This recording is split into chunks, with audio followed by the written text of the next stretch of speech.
What's happening, everybody? I'm TK, and this is Inside the Maker's Studio, where we dive into the world of mead and uncover the stories behind every sip. Whether you're a seasoned brewer or just curious about the craft, join us as we explore the art, science, and passion that fuel this ancient drink. In each episode, I'll be bringing you insights, interviews, and everything you need to enrich your mead experience. So let's get started. Hey, it's my dad and Kyle, number 1 and 2, and again, appreciate you guys having the patience tonight for the technical difficulties. There's Blue Honey Wine coming in again. Let's see if we can't get them an invite.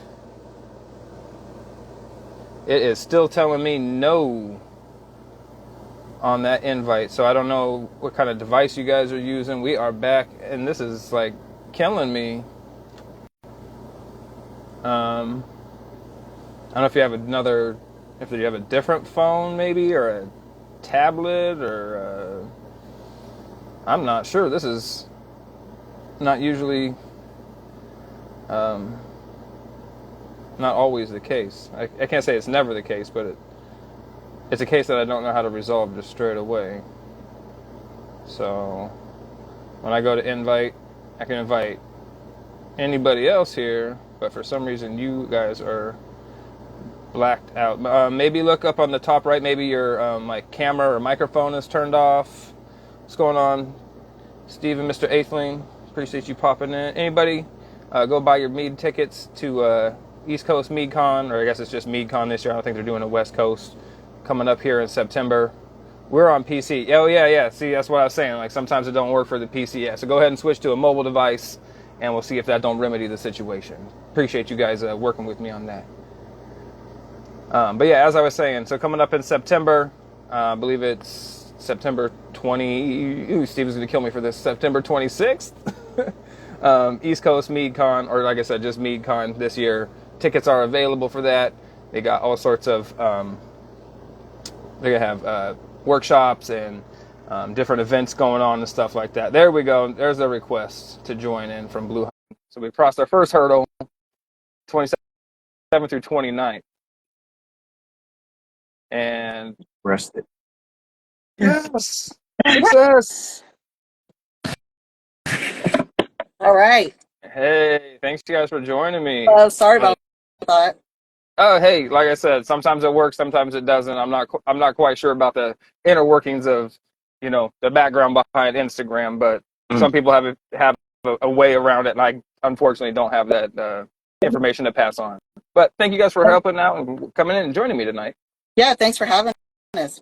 So joined by Kody and Christine from Blue Honey Country Wines and Mead Company. That's a long name for a meadery, but you guys don't just do meads, you guys do the country wines, which I'm guessing is mostly like fruit wines or other types of fermented beverages that aren't mostly honey. That's correct. So fruit wine is just basically, or country wine is just basically fruit wine without any grapes, unless you're intentionally putting grapes in it for some reason. Gotcha. Right on. So why don't you give us a little background about your history?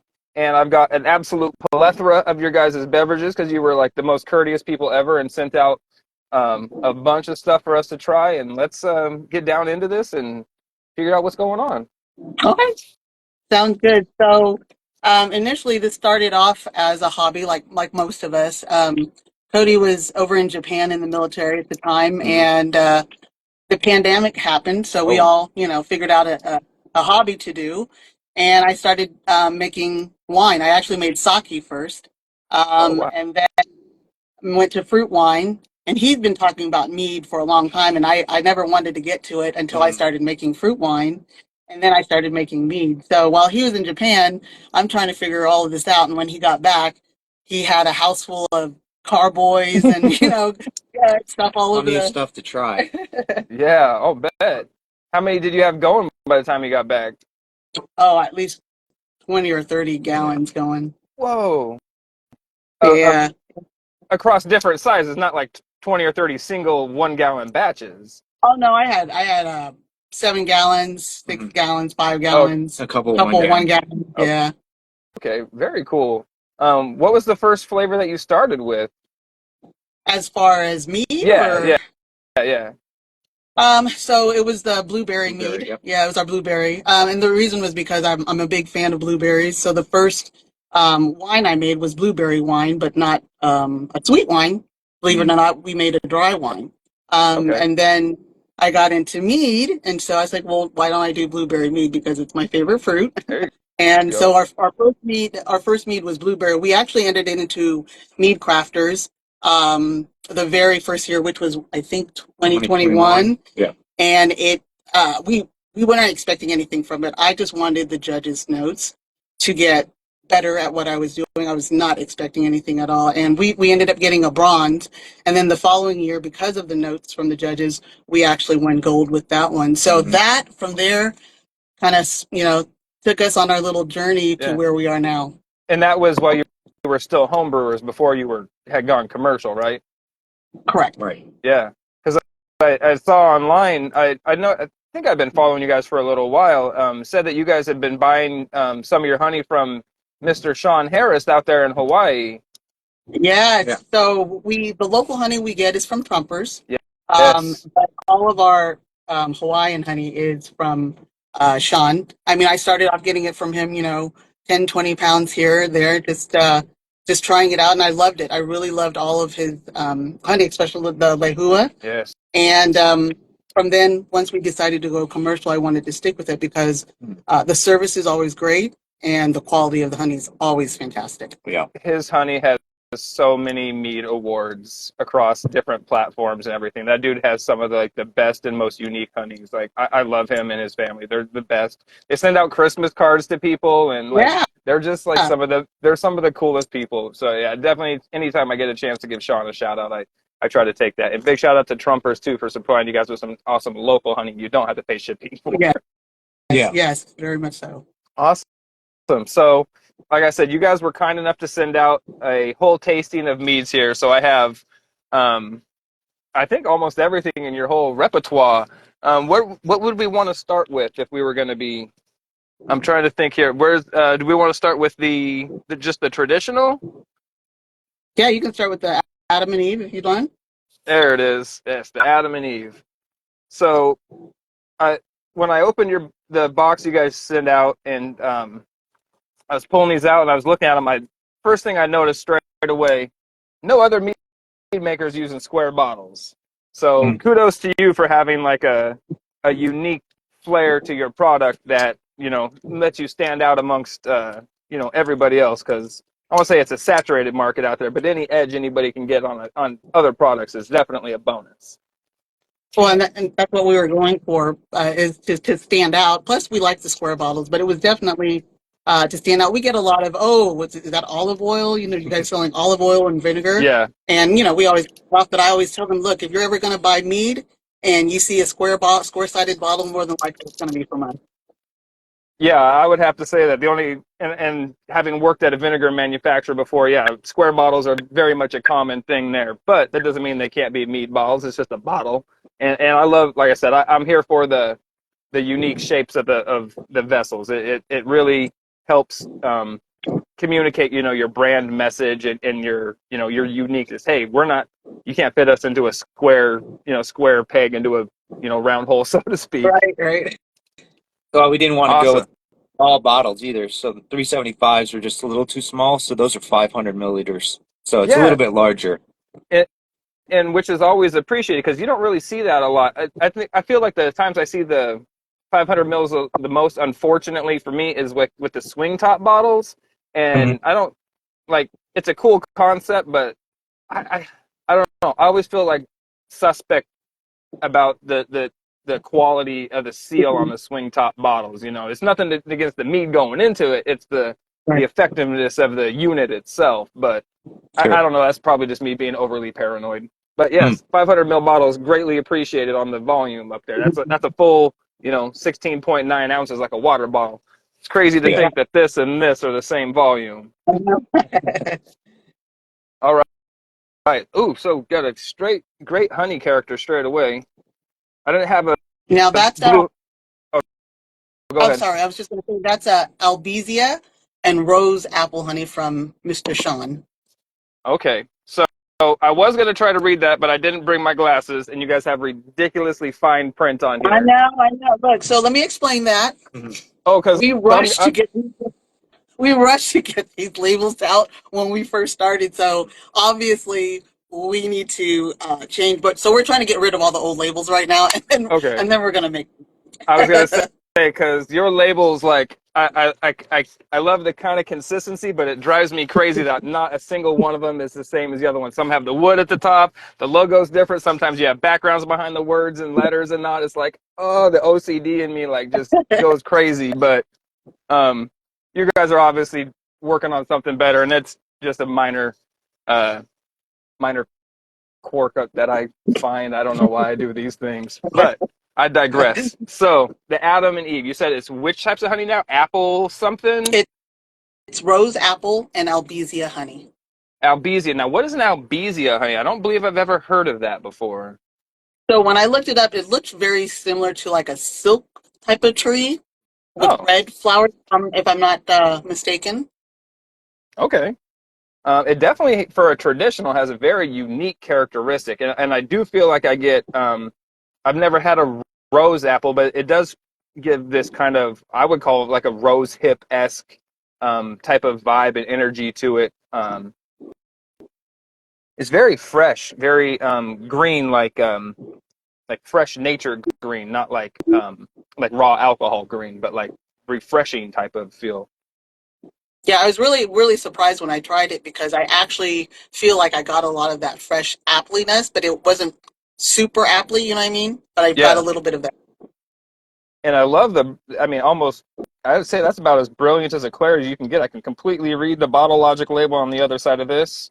You guys do filtering, or is it just all like a, like a two-stage clarifier? Well, we usually let it sit and clear itself, but on the stubborn, but on the stubborn stuff, we have had to use some fining agents, like for the peach and the mangoes. Sometimes we'll have to use fining agents, but usually we try to just let it sit and settle. Holy cow, that's very impressive that you guys have that amount of time and everything to let those all just clarify naturally by themselves. How big are your batches that you're making, or your tanks that you're using? So now, because we were making smaller batches, but now anywhere from 30 gallons to 110. Okay, so you got some pretty decent sized tanks. Yeah, we just upgraded like in the last few months. So prior to that, we were making 20 gallons at the most, I think. It was like last summer. Yeah. We got the bigger fermenter. Yeah. So up to then, we just been doing 30 gallons. Yeah. Gotcha. And I think that's an absolute testament to the upgrading from home brewing to commercial. One thing I see a lot of people making the mistake for, I say a lot of new meaderies making the mistake, is going straight out and buying the 300-gallon variable volume tanks and all these things, and needed glycol jackets and everything, and all that stuff is phenomenal if you have the capital to support it, or if you're just independently wealthy, you can just go out and buy all that type of stuff. But if you're trying to come up from the ground, a grassroots effort, so to speak, that's going to be a lot of overhead and a lot of your resources going into that, and then getting into these like elaborate tap rooms. So to see somebody who's coming up using quote unquote homebrew level stuff into their commercial thing, I applaud you. And again, anybody who's doing homebrew, these guys are doing it right like that. Yeah, I mean, there was no way we could. I mean, I saw people with the fancy equipment, and we were like, wow, we would like to have that, but at the same time, we're still fairly new. I feel, we're still learning. And so I don't want to invest too much and then not, make a big mistake or something like that. So we want to move slowly and make sure that we're doing everything right. Awesome. But we're getting there. Yeah, because you guys are just around 2 years old, right? Yeah, we just turned 2 years old in July. Awesome. And so that, I mean, having seen what everybody went through during the pandemic, and, I've seen multiple meaderies come out of the gate with, 6-figure tickets behind them. And that's a stress that I can't even imagine hanging over my head, having to produce mead. And maybe that's because I'm not that great of a mead maker yet, but just in general, though, having that. So like I said, kudos to you guys for that. I applaud you guys. It's probably helping you guys grow at a rate that you can keep up with, and where you don't get the what's the term? Get the cart before the horse. Right. All right, Exactly. let's give this bad boy a taste. Now, I probably should have chilled these, so these are definitely all at room temperature. Um, this is an off dry. All right. Yeah, I get some really good honey characteristics in there. No fusel alcohol, like flavors or aromatics. Um, Definitely, like I said, that kind of floral characteristic on the nose, I guess, carries through a little bit on the taste, but I think that's because taste is like, X amount of percentage smell and whatnot. But I like that. I would say it drinks a little sweeter than the off dry for me personally. I put this up. Well, I guess that's like, do we count off dry, semi sweet? How many grades do we have in between dry and sweet? You know what I mean? But it's definitely on the drier side than the sweeter side. So I definitely am picking that up. This is really nice. I think this is a wonderful, off dry traditional to get somebody introduced into the category. This is very much like a vinous type of wine, mead. This isn't like the big berry bombs or those big, like, ridiculously sweet things. This is something very much drinkable and approachable from a wine aspect. Was that the goal? Yes, because, and I don't know if you know too much of our goal, but he's a beer Mm, drinker. He's a beer drinker. I'm the wine drinker. And so we kind of meet in the middle with mead. awesome. But our goal, my goal, has been to convert more wine drinkers into mead drinkers because I feel like the brew industry and the cider industry, I mean, everybody's kind of hip on the mead, but the wine Absolutely. drinkers really aren't. So our goal, my goal, has been to convert more of the wine drinkers to mead drinkers, which is why we offer some dry meads, and then our sweeter meads are semi-sweet. They're not the sugar belt sweet meads at all. So Gotcha. we tend to do that in order to try to get some more of the wine drinkers over. See, and I think that's an absolutely necessary thing. There's a lot of people get campy about this stuff. It's like, oh, mead has to be only dry, or mead has to only be sugar belt. Like, I try to think about it like my mead, like I do music, or like hip hop music. Like, you need Will Smith's Parents Just Don't Understand just as much as you need NWA's, F the Police. They're in the whole gamut in between, because there's going to be something for everybody in there. And the fact that you're reaching out to wine drinkers is I feel the hardest crowd to bring over to the category, because they have such a, I would say it's a combination of a preconceived notion of what mead is, if they know what it is at all, and just when they hear that term honey, it instantly triggers that sweet. It's going to be regardless, and gives them that, like, already, you know, just gives them that vibe. Like, I'm already going to not like this because of its, sweetness associated. Have you felt like you run into that a lot? Yeah, oh, all the time. All the wine festivals we pour at. I mean, we tell some of our friends that volunteer with us, we always have to preempt them. This is a wine event. Understand you're going to get a lot of, people who aren't interested, but you just got to talk to them and coax them in. Because Yeah. once you get them to take, totally change their mind. They totally change their mind. But it's getting them to try. So, we always get a lot of people that, oh, mead, I've had mead before. It's too sweet. Oh, I can't do that. And we always tell them, hey, you haven't had ours, and we have some dry Yep. ones. And the dry ones are the that always go, oh, okay. So they come in and we can draw them in with that. Yeah. People, wine drinkers tend to be a bit on the, my terminology, persnickety side. They know what they like, and you know what I mean. I was distributing meads in Arizona for a little while, and I was doing tastings at a lot of beer places. And like you said, those people are much more receptive, at least to change, if not more aware of the product, just because I think of general marketing and kind of overcross. But the wine crowd, when you go to a wine bar, they're definitely much more reserved in trying your product. But give it about an hour into a tasting next to a wine guy, those people are getting real curious. All right, what is all this? Yeah. And then when you hit them with something like this, they're just like blown away. Like, I didn't know it could be this. I didn't know it could be this flavorful and not sweet and all this stuff. So, again, kudos Yeah. to you guys for doing that. This is absolutely great.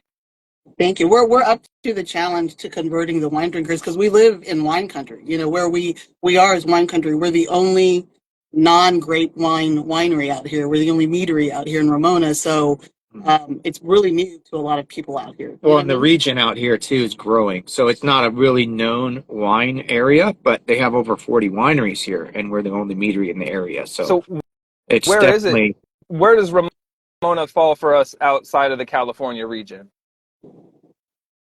So it's San Diego, Yeah. but it's just the outskirts of San Diego, like northeast, right? Okay. Yeah, it's Northeast like of San Diego. yeah, you just go to the. It's kind of like a rural, like the outskirts kind of area of San Diego. Okay. More country out here. Desert country, Not quite El Cajon, a little more country than that. Yeah, a little more country. just north of El Cajon, Yeah. actually. Yeah. Oh, okay. So up Yeah. in the mountains a little bit. Yeah, like 20 minutes north of El Cajon. We're right there. Oh man, that stinks. We were there, and I was right down the road and didn't even realize. I apologize for not stopping by. That's all right. I was in Virginia like a month ago. Oh, Yeah, I was up there for training. I stopped by a oh, meadery that's out right. there. Yeah, I didn't Which really. one did you stop by? The Wind Chaser meadery. Okay. It's out there. It's in what was I at? Was it Newport News or? Yeah, the Newport News area. It was out there. Oh, gotcha. So they were pretty good. They're really cool people out there. Yeah, there's another meadery like 7 minutes from them. It's like not even 5 miles away called Silverhand. Yeah, I didn't get a chance to make it to them, but I was going. I Oh. wanted to. Yeah, yeah. Glenn does some really hey, how about I live down the road and I haven't been able to make it to any other meaderies here in Arizona, in Virginia. I'm gonna have to get used to saying Virginia, not Arizona. But yeah, so yeah, man, I would have loved to have been able to meet up with you. I would have been rad, but work happens and all that type of thing. So Yeah. I'm gonna finish this. Yeah, I went and got a couple bottles from Wind Chaser. We're actually drinking one of theirs right now. It's one of their date wines called Moroccan Dreams, I think. Moroccan it's a Dreams. date mead. Okay. It's pretty good. See, now that's one that I've only had a few times. Is a date mead, and most of those have been from Brimminghorn Meadery. John Talkington up there likes to put raisins and dates and all sorts of stuff in all his meads. And we all know raisins aren't nutrients, but I do believe they add a unique sort of like umami to the mead character. It gives it this like body that you can't necessarily get elsewhere. So I think it's always a delightful thing when I find it. So yeah, date wine, that sounds absolutely just like, mwah. I love it. It's very honey forward, but you can definitely taste the dates in there. It's really nice. It's not overly sweet either. Which Very cool. I'm a wine drinker. I don't like it too sweet. Yeah. So what is your preferred sweetness level? You like a Pinot? Are you a red drinker or a white drinker? I'm red. I like Merlots. I like the big reds. Recently I've been turned on to the Sangiovese Brunellos from Italy. Oh my gosh, big bold red if you like that stuff. Yeah. I'm currently on a Argentinian Melback kick. Oh, okay. Yeah. For nice. some reason, Melbacks have been speaking to me lately, and I'm just loving every bit of those. Chilean, Argentinian. I don't know if it's a whole South American thing, but those Malbecs got my ticket right now. Yeah, the underlying spice notes and all that. Yeah, they're really nice. Yes, very much so. All right, so what do we got next here? We've got the Yellow Jacket, we've got the Purple Rain, we've got the Make 'em Say Ananas. I'm so, again, impressed by the clarity on that banana mead, because my banana mead was anything but clear. Pineapple. Make them say ananas. Ananas. Oh, ananas. Oh, pineapple. Yes. All right. And then we got Honey Lavender. So go ahead. He was suggesting maybe raspberries because You like raspberries? Yeah. So, okay, the raspberries, per your guys' suggestion behind the scenes here, you guys have suggested I take the raspberries to the Mead Day share, and I actually did that. Okay. So I shared that one on Mead Day, and that was yeah, I forgot. It was Mead Day, and I was getting ahead of myself, so I forgot to text that back. But I can tell you now in person, I was at Funktastic Meads. I don't know if you can see the shirt. I get to pick up some shifts there occasionally, and they're on the more sugar belt style of stuff. But he does a wide variety, but more of it's on the semi-sweet to sweet side. So there was some people that were coming in that were looking for something on the drier side. So that dry raspberry was definitely a big hit there. It was a nice juxtaposition between all the really sweet stuff, and I was really impressed with that one as well. I did like the raspberry character in that was very not overstated, but not subtle. I mean, it was like a lot of times when I'm expecting raspberry character to like punch me in the face. I'm like a Shrams or something, thick and heavy. But that one still had a lot of character, and still had that kind of, again, vinous characteristic to it. So I was really impressed with that one. And it had just won how many different awards? Or took at Orpheus Cup, right? It just won gold at Orpheus. Was it Yes. Orpheus? Yes, it was Orpheus. Yeah, and that's impressive because those mead only competitions are really difficult to take medals in. Yeah, it didn't place at Mazer, but it scored 45. It got 45 out of 50, so. It didn't place, yeah. Because Mazer's so tough. Oh, it didn't medal. It didn't medal, yeah, because Mazer's so tough. What was weird was our That's My Jam strawberry mead. Yes. Beat out Raspberry. Well, it got a bronze, and then That's My Jam got a silver. But the points, as far as points, the scores, Raspberry's got better score than That's My Jam did. But because of the way the judging was done. Yeah. Yeah. And they were different categories too. So. Yeah. And having judged at Mazer Cup and whatnot, it's sometimes you get an entire category of 45s and 46s and 47s, and then other times you get an entire category of 35s, 36s, and 37s. It is just luck of the draw. But the points are, the hardware is nice, but I mean, 45, like I haven't got a 45 on anything I've sent in, and I'm incredibly envious of that. So congratulations on that. We were ecstatic. Yeah. And you said That's My Jam?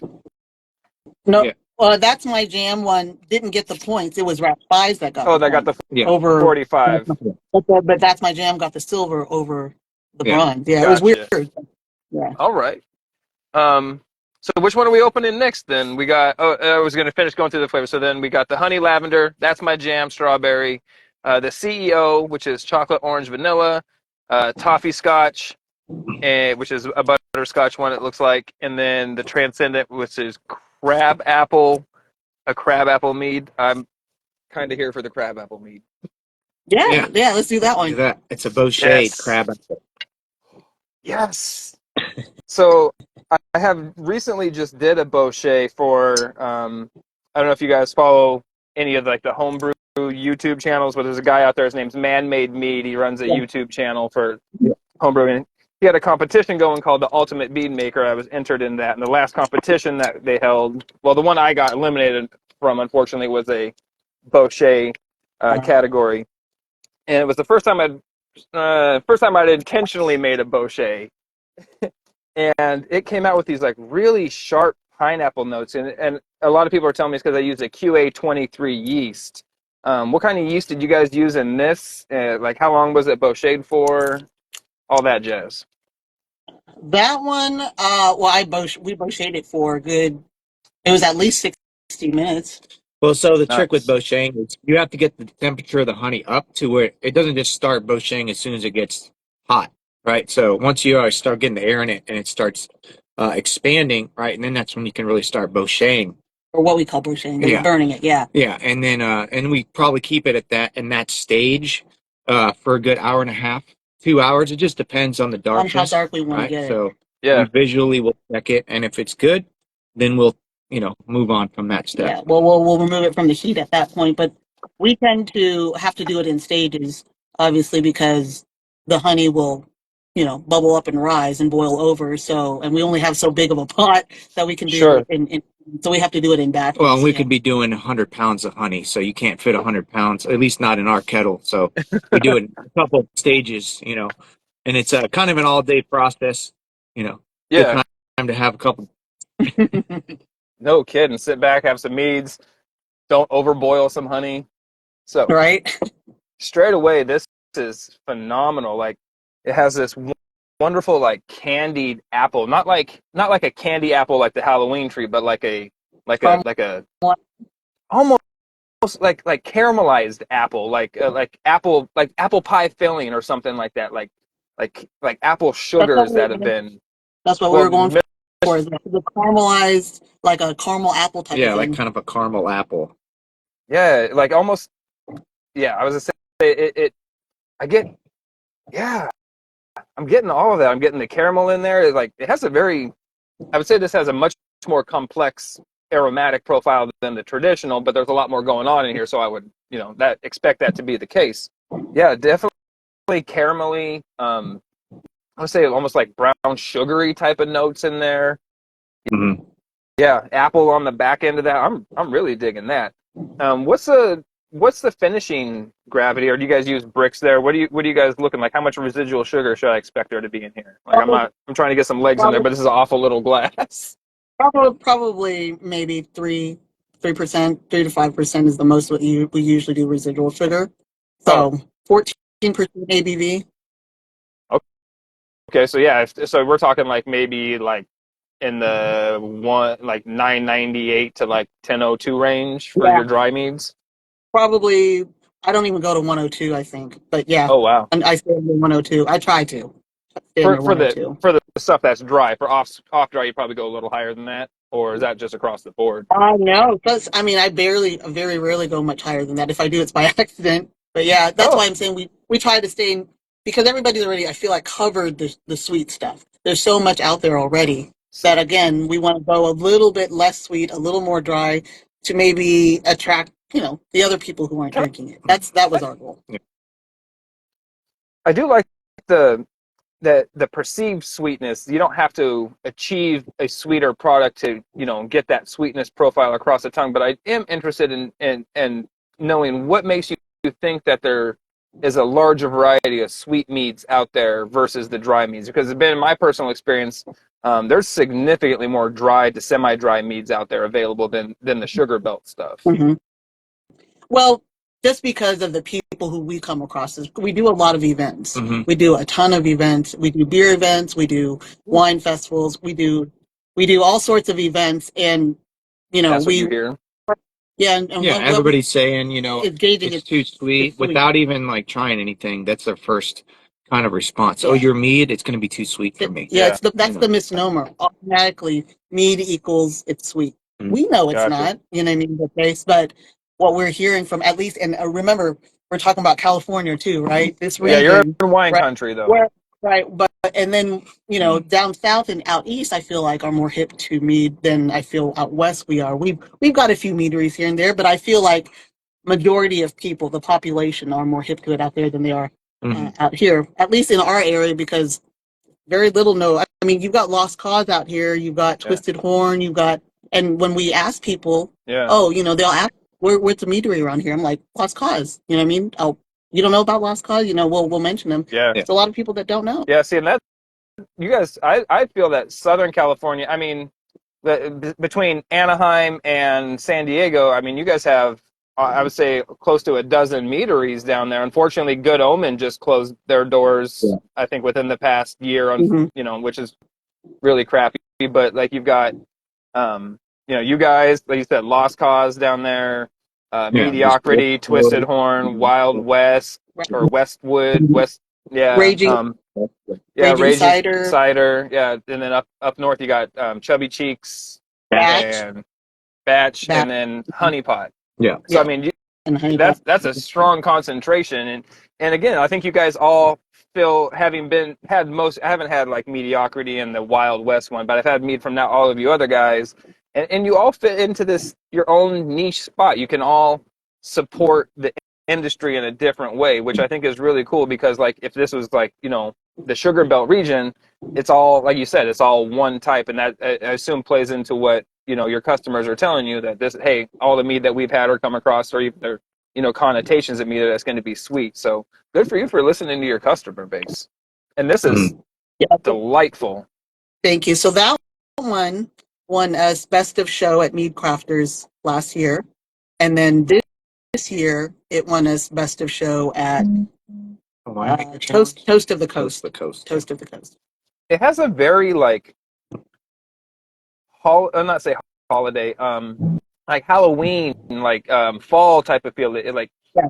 it feels like it has like those holiday spices in there. It has that kind of like cidery type of tang to it. Mm-hmm. This is, yeah, I can understand why this took a best of show. This is a lot of characteristic and uniqueness to it that I haven't seen from sizers or bochets. So again, kudos to you guys. And This is delightful. a lot of non-mead drinkers Mm-hmm.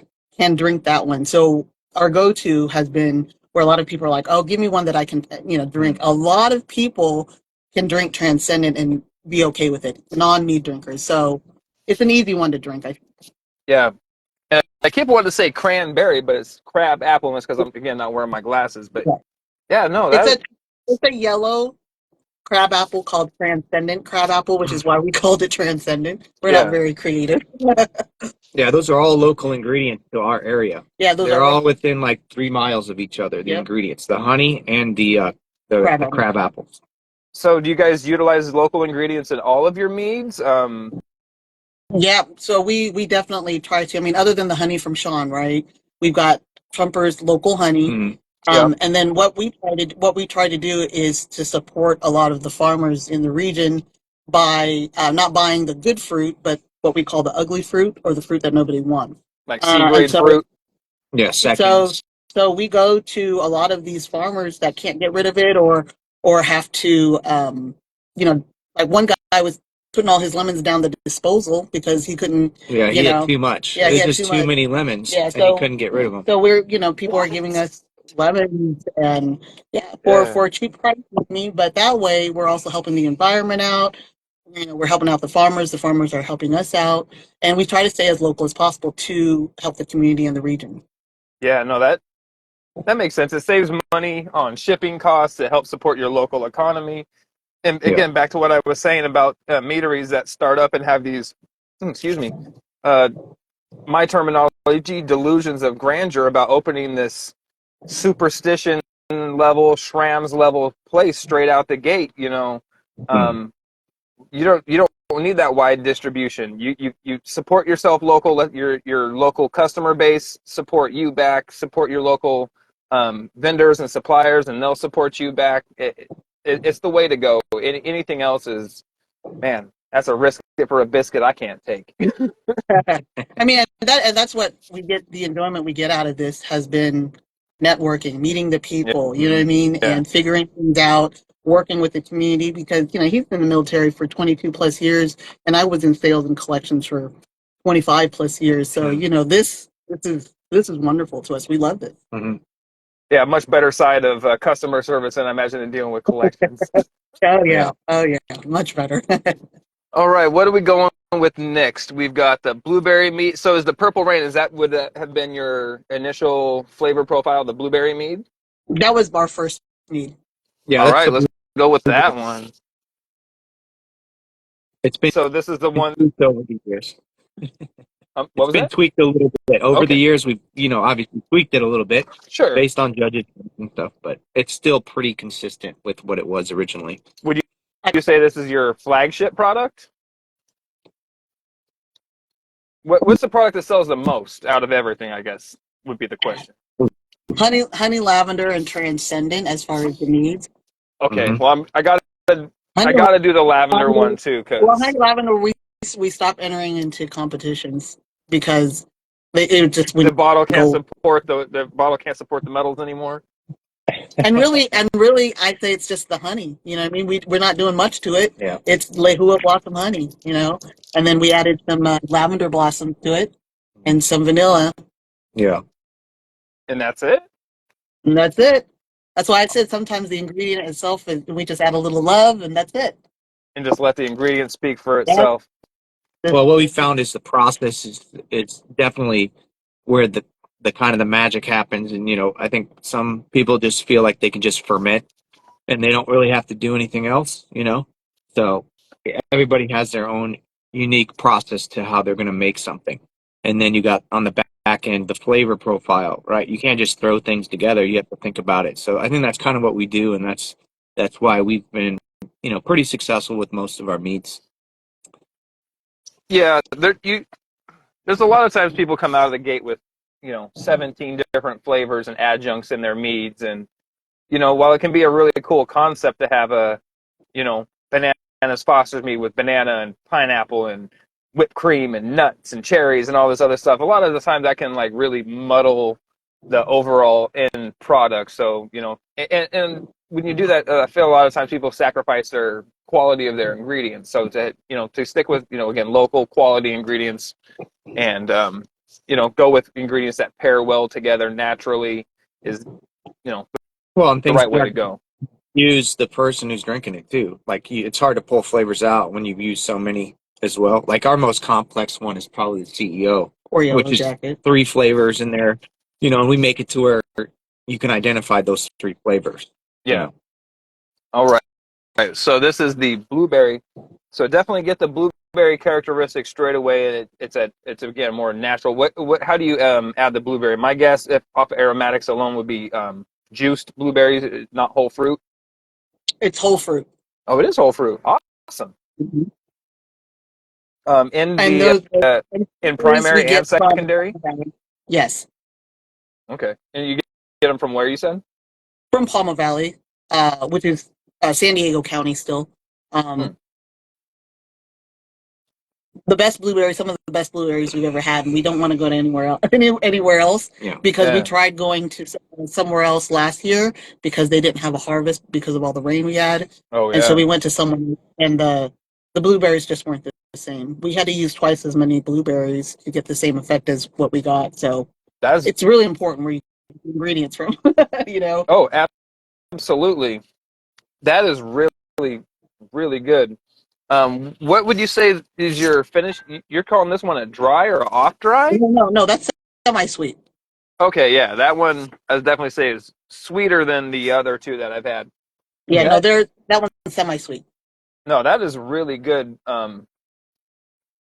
Man, that's a really good blueberry wine. Like, or well, blueberry mead. Like, if that was a based on a blueberry wine profile that you had were speaking of earlier, I'd still get that kind of, wine vinous characteristic to it. But you can get that honey in there, get that blueberry characteristic. There's nothing peculiar. Sometimes I get some blueberry meads that have this weird, like kind of medicinal characteristic to it that I think Yeah. comes from I don't know, and the people that are telling me that they're using whole fruit when they do that, and I just maybe it's that quality of blueberry, like you were saying, it's the specific. It's a I don't know difference. if it's the variety, maybe the age that they bought them at, but that is a wonderful like semi-sweet blueberry. I would recommend that to anybody. Thank you. Almost even has like a vanilla characteristic in the nose. Is there vanilla in that one as well? Yeah, so that one actually Okay. has vanilla, um, hold on, vanilla, cinnamon, cloves, Oh, and sweet orange peel. okay, yeah. That And and it's that is oaked. oak. It's Yeah. oaked on American oak. Gotcha. No, that is absolutely wonderful. It's got a lot going on, and that explains with all those other adjuncts and stuff in there, the orange and the clove and stuff. That has a. It doesn't have a spiciness to it, but again, it has that kind of more full, robust body and characteristic to it. The oak certainly helps add to it, and again, I think the vanilla and all those stuff, the clove and what adds to that natural characteristics. So you guys have a very um, fine way of putting your flavor profiles together. I appreciate that. This is very tasty stuff you guys are sending me. Thank you. I like to cook. We both like to cook, so that might have something to do with it. We like to And cook what we like to eat. So that doesn't mean we can cook anything. and well, I feel that it's from the people I've talked to and my own personal interactions with people, directly with people. The folks who have food backgrounds understand the concepts of pairing flavors together, and they Mhm. do so with a more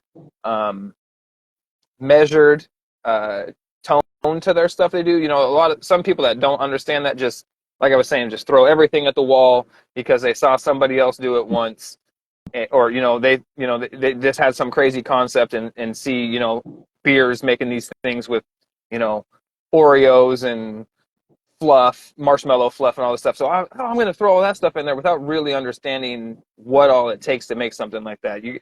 But like I said, so having a food background like that really comes through with your guys' ability to put together these flavor profiles. Said Hoppy Girl says I'm gonna have to check you guys out. I have family in Escondido, so yeah, that's definitely not too far away. Yeah, absolutely. Please do. All right, so let's see. We got the yellow jacket.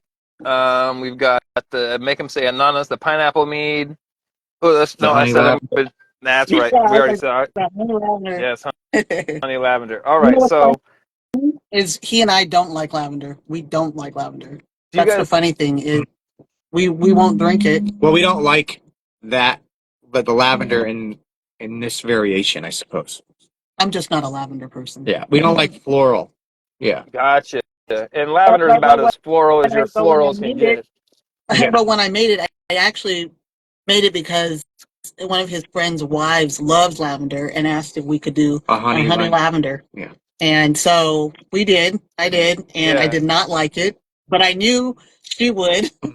And then I submitted that one to Mead Crafters the same time I submitted the Purple Rain, the very first, and it took home silver. Yeah. So that's like That was the very we're not first. fans of it. We're always fighting on who's going to try the batch, like who's taste testing it. Yeah, because I don't like Neither it. one of us like it, but it's a lot But of everyone people. else loves it. Yeah. Everyone, it's one of our best sellers. Yeah, I'm low key like lavender meads are in my top 3 favorite meads. Like they always hold a special place in my heart. I got to judge them at Mazer Cup. I got to distribute a lavender mead when I was distributing in Arizona. So I've had probably about half a dozen different lavender meads. So I'm really looking forward to this one. And just off the aromatics I'm picking up, it's definitely Excited. amongst the tops of them. It's actually a little lighter on the nose in the glass than it was concentrated coming straight out the bottle, but that is to be expected. But I still get a very light lavender characteristics, not so strong that it overpowers the honey, which is nice because lavender can be, like any flower, can be incredibly overpowering if overdone. Like rose is the worst, I think, personally, but any flower can get there. Yeah, that's very polite. That is light lavender, that not pulpery. Yeah, I'm here for this. Holy cow. Again, brilliant clarity. How long do you let your batches sit before you bottle them up? I mean, that's a long time commitment to have stuff sitting before you be able to turn a profit on it. 6 months, It just depends on maybe longer. It depends on if we're having any hazy issues or anything like that. So usually, like the peach, the mangoes, those are the ones that the real fleshy fruits. Yeah. If we've added to any meat in mine, those are the ones that we find are the most difficult to clear. You know, so we've let some of those sit for like almost a year, and then we were like, okay, we're just gonna have to put findings in it because it's obviously not gonna clear, right? Right. So we've had to do that. We've also found out, like, time is your friend. When we started out, we were rushing it, and you would get some wispies in the bottom of the bottles and stuff like that from bottling too early. So that's kind of like trial and error, right? So yeah, I mean, a lot of it was just we figured it out, making a lot of mistakes along the way, you know. Gotcha. But yeah, we have a process now. We actually know what we're doing, you know. Yeah, So, at least up to this point, right? We're still learning stuff. So. Hey, it's a continual learning experience. If you stop learning, you're dead, as far as I'm concerned. All right. Exactly. Well, I'm just glad she likes to read, because if she didn't like to read, then we'd be screwed probably. Yeah, I mean, I did a lot of research on the mead and the winemaking before I actually jumped into it, but I really like it. Mm-hmm. This is probably, I have to say, the lightest lavender character I've had in a mead. It's very good. It doesn't have anything funky with it.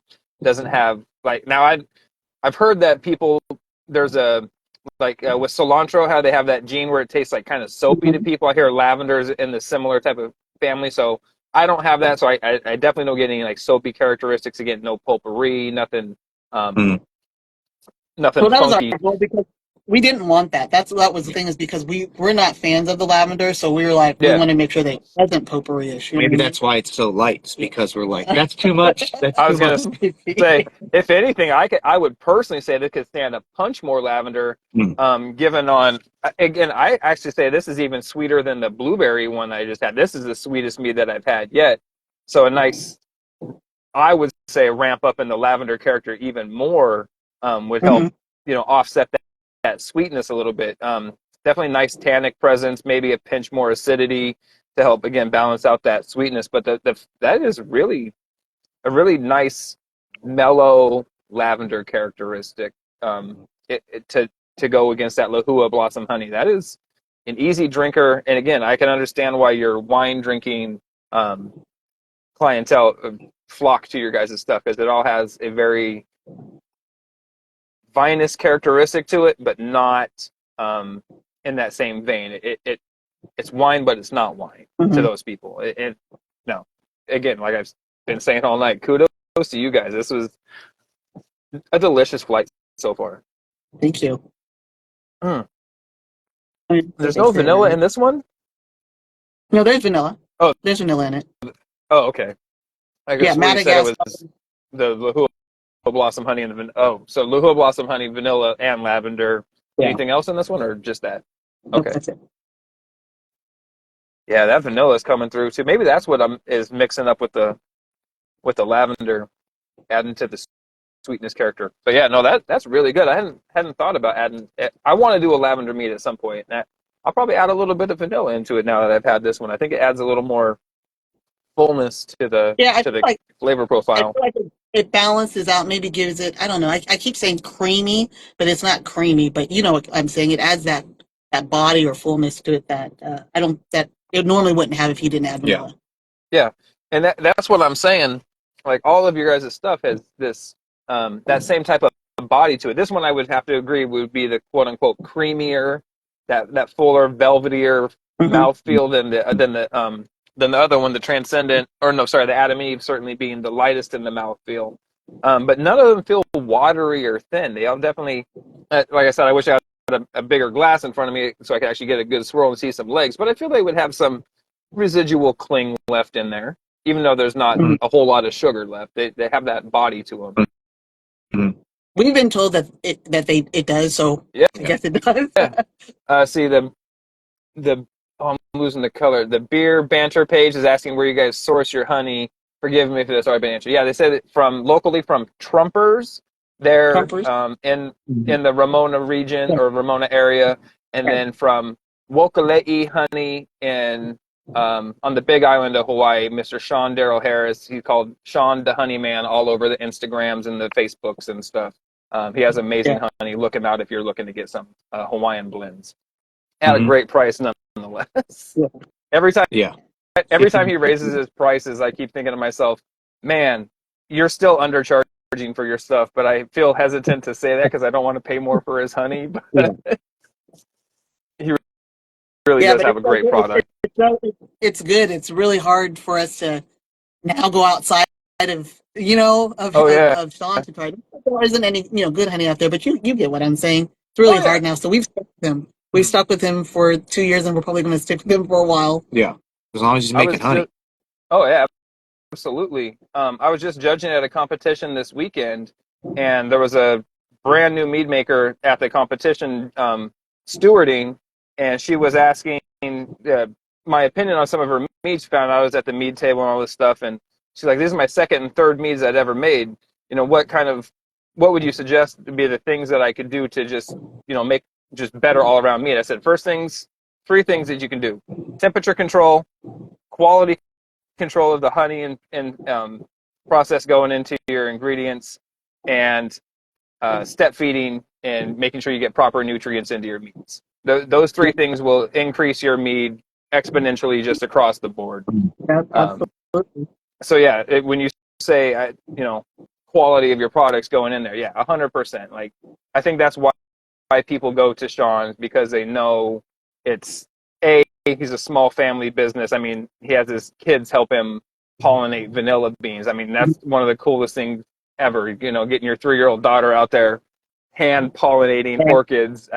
Come on, that's freaking rad. And the passion same with like cinnamon and stuff. He's like, my dad's out carving it right now, and they'll send cinnamon and vanilla to us with the honey. So it's great. I'm like, oh my gosh, this is wonderful. Oh, it's like having a best friend that lives in Hawaii. I mean, just like you order for him once, and then you're in like Flynn, and you're getting, like I said, you're getting Christmas cards, you're getting this, that, and the other thing. He's such a great person, and they're great people with a great product to support great products for the industry. Yeah. And I'm really excited because everybody knows him, which means everybody's either used his honey or is about to, and I love that a lot of people are aware of how good his honey is. I actually curse out one of my friends, Brian. He runs a meadery in Illinois called Unpossible Mead, and he buys for like at least the last 3 years now. I think this is the third year. that he buys out Sean's entire supply of tangerine blossom for a specific mead that he makes on a commercial scale. And this year, I think I actually called him up and called him an asshole. I was like, dude, would you please stop buying all Sean's tangerine blossom so somebody else can get some? And I think I got a middle finger emoji back and a laughy face or whatever, which is to be expected. But yeah, I mean, even Yeah, that's one of our favorite honeys is the tangerine blossom. We were actually able to snag 100 pounds. So you, sir, he's we're like, saving it all for the commercial people. I see his game. I see where his bread is buttered, and rightfully so. I mean, good for him though, and that's awesome. What did you guys make with it? Dare I ask? We've made a couple. We made the blueberry with it before, right? No, what did we? Yeah, so we've done the purple rain with it. One of our best batches was with the tangerine blossom. Yeah. Purple rain. And then I think we've done. Are we doing anything with it now? We're just holding on to it. No, we've got a recipe. We've got a recipe for it. We're looking for highest bidder right now. No, we're not. Man, I saw that truck turning off the freeway coming right at me, and we're looking for the highest bidder. Man, well played, Kody. Well played. No, we All got right. some stuff, and we got some stuff and we're working on. So maybe cool. some new flavor, new releases in the next 6 months or so. But she can't stop making new stuff. So our line keeps increasing. I mean, I can't help it. You understand? You know how to do. If I had the space and mostly just the space. If I had the space, are you guys planning on doing any session meads or anything like that? I was looking at your Vinoshipper. Everything looks pretty much to be on the still side. Is sessions a thing in your guys' future at all? So it's something we're kind of playing around with right now. Not necessarily sessions is something we've been talking about. We've been experimenting with some braggots. So we want to kind of expand our horizons and have done something in every area that Mead has to offer. So we've slowly started branching off into carbonation, working on the braggots, and then eventually maybe doing some sessions. Right, so we're working our way from the top down, I think. But it's just us two, and we only have so much space, so it's kind of hard. We really want to do a lot more, but we're running out of room. So it's just the two of you guys doing the whole operation. Oh yeah, and he works full time. So yeah. Oh yeah, working the full time and trying to do it is definitely not easy, even when you have somebody else to help you. So that's a lot of work. See, Beer Banter Page says, do you guys make any sizers? Yes, Beer Banter Page, they do. I sampled one a bit earlier. It was there you go. Yeah, it was the crabapple sizer, so called Transcendent. It was absolutely delightful. Had some caramel, brown sugar notes to it. Had some nice tangy cider apple notes to it. It's going to be on the I would call it semi-sweet side. I think you guys also call it on the semi-sweet, almost right in the middle. So if you're into the sugar belt stuff, that's definitely not that. But if you're looking for a really nice, delectable, clean flavor profile for a caramelized apple mead, that is definitely a great one for that. And I want to say the last one I wanted to try, unless there's any other ones you guys want me to specifically try. It's past 9 o'clock here. I have more than enough time. I don't know what your guys' time frame is. Oh, we're good. Oh, awesome. So what's next?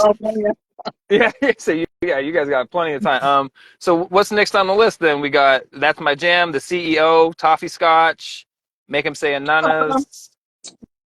Do That's My Jam and then go to the others, because the other ones get a little craftier. Okay. I like that term, a little craftier. I'm not a fan of your guys' capsules. Oh, yes. You mean the cork? No. The capsules. The capsules. The tag keeps getting not showing through the thing. And you know what? The shrink wraps for those bottles are so hard to find. So it's because I literally sat there and got bigger ones and had to sit there and cut them with scissors. So I was just happy that we were able to find these. Oh, you guys aren't the only ones that have to do that. Yeah, the vinegar spot I was working at, we had to cut all our capsules. They would buy one specific length and then cut them all to bottles for. That's what we had to Um, do for a minute. So I'm like, these are the right size, and you're yeah, gonna have to struggle a little to open it. Well, it's perforated. it is what it is. It's really hard to see the little perforated Yeah, edge. I know Yeah, we and I'm not got wearing my some glasses. minor things to work on. Yeah. I'm just being picky because I can. And you guys are nice in dealing with me. All right. So this is again, that's my jam, strawberry mead. So what's the story behind that's my jam? That one is again strawberries Ooh. from these farmers that we get. Best strawberries we've ever had, and Okay. that one is also Lehua blossom honey. Yeah, I was noticing when I was reading these flavor profiles that a lot of them had, I say a lot of them, but around half of them at least had that Hawaiian honey flavor. Hawaiian honey as the honey that's in them. So um, it adds a unique characteristic to a lot of these. So this one is the Lehua blossom. And what did you juice those strawberries? Did you throw them in whole? Did we freeze them and macerate them? How did we add those strawberries? We throw them in whole. Seeds and everything, eh? Yeah. Everything. Are you Because concerned again, about? we're dealing with a lot of fresh fruits, you know what I mean, that we're processing. Mm. Like he and I literally hand process these and then ferment them. Like Gotcha. we have to schedule it so that the fruit doesn't go bad. So yeah, we'll throw them in whole and everything. We clean them. We try to clean them up as much as we can, process them, and then we throw them right into ferment. Use a pectic enzyme or anything with those to help break them down? Yes, always. Yeah, say if you're not freezing them, you pretty much have to use the pectic enzyme. So the color is definitely what I would expect from a strawberry mead. The Yeah, you're never going flavor to get is that red. Mm-hmm. there's a handful of people that have gotten that kind of deeper hue, but again, not without going that like Right. sugar belt route. Without we're talking 10 pounds per gallon here of strawberries, which is, I mean, anybody who doesn't make me, that's a ridiculous amount of fruit in a mead. It's almost more fruit than meat at that point. Right. Yeah. So I definitely like the strawberry character that's coming off of it. I feel it has a bit of that kind of off aromatic that strawberry can get, but I'm not. I'm thinking that might be a blend of the strawberry and the hula blossom. I'm not quite ready to commit that to a funk yet, but it doesn't smell artificial or anything. I've had some strawberry ones that have smell like, remember the little strawberry candies you get at your grandma's purse? It's got the strawberry with little green wrap. Yeah. And well, those are like, it's cool, like a unique flavor. It's not what I want. Like strawberry mead, I want a strawberry flavor, and this is seeming to deliver so far.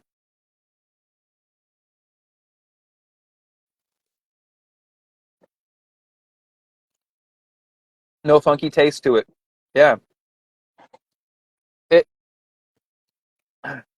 You guys have this way of presenting the flavor true to its flavor profile, but subtle enough to let the honey be the star of the show and not let the fruit dominate the flavor profile. That's what we go Again, for. That's the balance we were trying to go for. well, mission accomplished. Everything I've had here so far, again, I can't find anything technically wrong with anything that you're making. All the flavors are true to what you're saying they are. You guys are doing the mead world a very good service when it comes to trying to convert wine drinkers. Mm-hmm. Do you find your stuff is even like this? Because I feel this is a pretty sweet mead. Like you're telling me this is less than like a 10.02, and this is drinking much more like a 10.25 or possibly even higher potentially. Has that nice mouth, drinking above its class range. How do you feel? Do you know how you achieve that, or is it is that part of the process? Like that's not something I get out of a lot of like drier leaning, lower fruit volume meads. You have something that intrigues me here quite a bit. Well, initially we didn't, but we figured out a process for us. Like when we do our recipes, we figured out a process for us to do it to achieve that because Yeah. What it boils down to with us is taste. Sorry, is taste. So, I can do all these things to it and ferment it right and make sure it's all right. But in the end, when I drink it, when we drink it, if it doesn't taste balanced, then we make adjustments at that point. You know what I mean? So Yeah. it's never just fermenting and then we're done. We taste, we try to adjust, we let it sit a little longer, you know what I mean? So we'll make adjustments as needed. Like if this acidity is not good enough, like you pointed out sometimes, so we'll make adjustments here and there. Yeah. But we do have a recipe that we follow in order to try to achieve that. And that's more back in the beginning, right? So that's what I was saying, trial and error, because it doesn't come Yeah. easy. You got to experiment and figure it out. And that's what I was saying, like half of the battle is the process.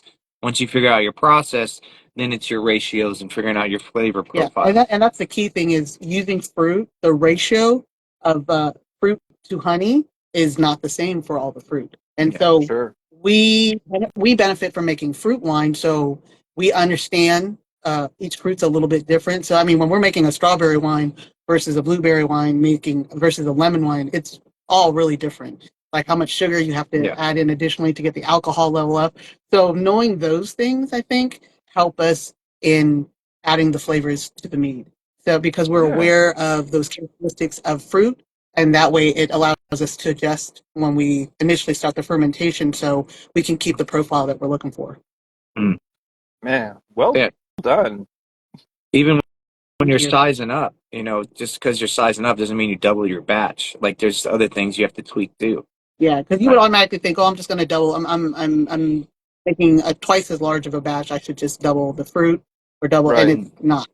We found out that that's not the case. It depends on where you get the fruit, right? The quality of the fruit, Right. but also the type of fruit it is. You might not need as much strawberries or blueberries as you would, raspberries, Right. for instance. So it's just trial and error. I mean, a lot of what we do has been just Just making that. mistakes and figuring it out along the way. Really is how Like I we've done said, it. reading. She reads, I read and I find a figures it mistake. out. I write everything down so that if there is an off taste or if there's something we don't like, I go back to my notes and see if I left out anything, if Yeah. I missed something, all that. I always do. Oh, that doesn't taste right. What did I do? What did we do? And we go back to the notes and confirm what we do. So we do a lot of that Yeah. to get to where we are today. But a lot of it was trying to figure it out. I got friends that read. I've been thinking about getting into that. I'm gonna look into more of this reading thing you keep talking Yeah, about. That I feel there's a future in this. Yeah.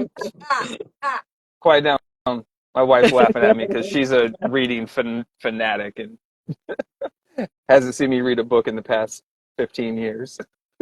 Well, if you see me reading a book, it's usually about mead or winemaking now. You know what I mean? I'm always picking up a book to learn. And I'm always on the internet. I mean, like I said, I don't think you can ever Yeah, stop learning. And with 100%. the mead and with the mead industry, not like you said with sap Yeah, meadery, there's no yeah, like set official rules about, what mead should be and the classification. And so yeah, we're trying to figure it out as well. You know what I mean? yeah. But for us, at least we know what we're looking for. It's different, I think, in the Sugar Belt region. For us, where we're at, because we're wine country and we're Right. Southern California, I think this is working for us because of those wine drinkers that prefer less sweet, you know what I mean, or Yeah. more to dry. Well, and I think when I first started this 4.5 something years ago or whatever it was, 4+ years ago, and I'd been a mead drinker for only about a year and a half. I, I I'm a sugar belt guy. That's like my style. I really fall into that zone. But I try to appreciate everything else for what it is, and um, it just came across as I don't know how to put it. The sugar belt stuff is nice, and it's has that like really unique, fullness to it.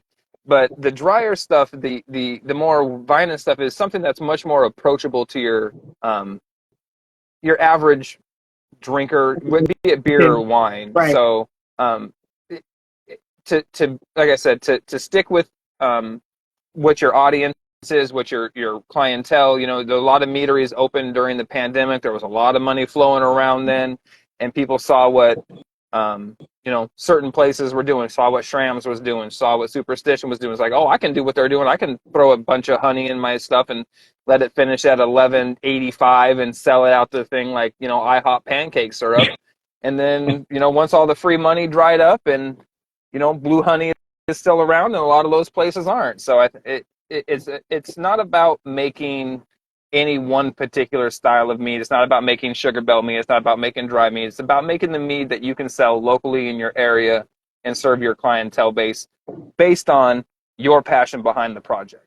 Yeah. Because if you guys were out there trying to falsely sell sugar belt meads because it's what you guys felt was going to be the most, viable product based on what other people were selling, this, that, and the other thing, it wouldn't come through. You guys' passion for your product and passion for your project and everything I think helps exponentially in the selling of your product. Yeah, thank you. I mean, I do too, because, we like to educate people on it, but we want to make sure, it's what people want. It's what people like. That's what we want to go for. In the end, yeah, I might like it, he might like it, but does the customer like it? Will they buy it? So, Right. a lot of the times we do competitions and, I want to make some crazy mead sometimes, but I have to reel it in and dial it in and say, hey, crazy is great, but is the customer really going to go and pay, X amount of dollars for it and drink it at me? So you really got to think about that. We look at demographics. We look at demographics. We look, all the events we go to. We really do that. Look at all that and try to get feedback from people. And for now, this is what we want to do. But like you said, we're starting to go into the carbonated route. We're looking at session, we're looking at braggots right now. But the traditional mead is what has done well for us for now. But again, we've got to branch out. We don't want to just be stuck in doing this. Traditional in the sense that it's 14%. It's still right. When I say traditional, yeah, correct. Not, Not like all Viking style that doesn't use nutrients and all these. Yeah. No, you guys have from tasting what I've tasted here so far, you guys are in a really unique spot to where, you have these drier leaning meads numerically, scientifically, technically, but they don't present that way if you don't want them to. I think you guys would be really well versed to, in my opinion, the best meaderies out there can do everything from the bone dry to the dessert sweet and everything in between. I think you guys have a really unique breadth so far in the middle. I haven't tried anything yet that was like absolutely, I felt was this like Sahara desert dry, nor anything that was like, again, like almost borderline cloyingly sweet. Right. I think if you guys could feel out both of those extremities, it would only, sharpen your guys' your lineup and everything like that. But I guess, and I say that in response to your question, will people buy that? Yes. People will buy $100 bottles, $250 bottles of mead. There's no reason why you guys can't capitalize on, not maybe up to $250, but capitalize on those other styles and flavors as well. I especially seeing the quality and flavors that you guys are instilling in these. I would encourage you to seek both of those extremities. Yeah. We'll do. Because it's so crazy. You can go so many different avenues just by changing the yeast up on a batch. It like changes so much. So when you start getting into that, the brewing side, it's like so crazy how many different ways. Yeah, because we started doing, let's looking that into making the braggots, and we're like, oh my gosh, this is like a whole different, area that we'd have to study. So again, we're still learning, and we're not going to stop learning. I mean, every time I watch one of your, one of these mead reviews and stuff like that, I'm always learning something from another meadery. You know what I mean? I pick up something that I didn't know maybe before, which is why we like to watch these things. Because again, we're fairly new, and we're still growing. We're still trying to figure things out, and I don't think we're ever going to stop learning. Yeah.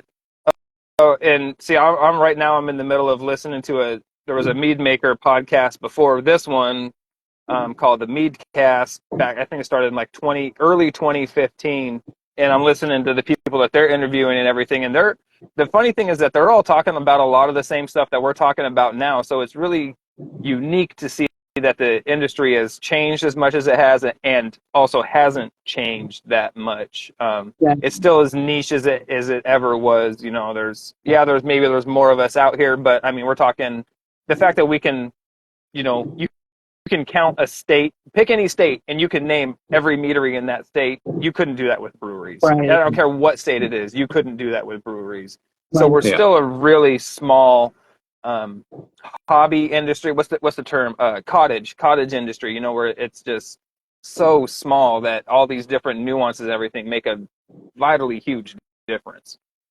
Yeah. So I mean, well, that's why with all the brewing and cider breweries and cideries out there that are doing mead and making mead, I mean, we're trying to balance it out by trying to kick down the door for the winemakers, the wine drinkers, and get them drinking. Because if we can convert them, I mean, you've got a lot of people, a lot of younger people who drink red wine that don't want red wine anymore.